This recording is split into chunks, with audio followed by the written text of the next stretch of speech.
In today's video, I'm going to teach you how to reconcile a credit card in QuickBooks Online. This essential process helps ensure your financial records are accurate, reflecting the real transactions on your credit card statement. Let's dive into the step-by-step process of reconciling your credit card in QuickBooks Online. First, we need to access QuickBooks. If you don't have an account yet, you'll want to sign up on the QuickBooks website to get started.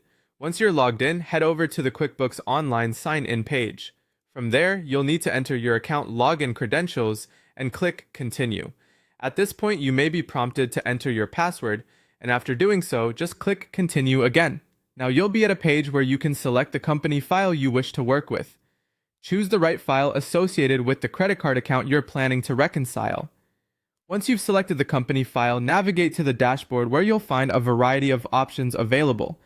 Next, you'll want to click on Settings, located usually in the upper right corner. Under the Tools section, you'll see an option labeled Reconcile. Click on it to initiate the reconciliation process.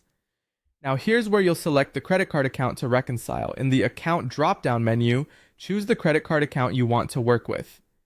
After selecting, click on Credit Card. This will bring you to a screen where you need to enter the statement information. You'll need the credit card statement handy. Enter the ending balance exactly as it appears on your statement along with the ending date.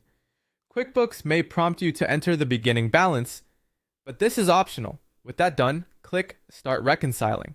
On the reconciliation page, you'll match transactions in QuickBooks with those on your statement. Go through the list and check off the transactions that appear on your statement. You might use filters or sort transactions by date or amount, which can help speed up the process. If you find that the difference isn't showing as zeros or dollars, it means you have discrepancies.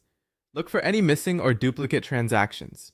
You can add, edit, or delete entries as needed to ensure everything aligns perfectly. Once you've carefully reviewed all transactions and the difference shows $0, click on Finish Now to finalize your reconciliation.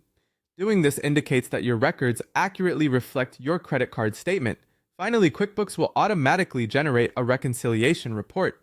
It's a good practice to save or print this report for your records. It provides a clear and detailed account of your reconciliation process, ensuring you have a backup for future reference. And there you have it. By following these steps, you've successfully reconciled your credit card in QuickBooks Online. This process is crucial for maintaining accurate financial records and helps keep your business's finances in check. Thank you for watching, and be sure to check out more of our tutorials for further tips and guidance on managing your finances with QuickBooks.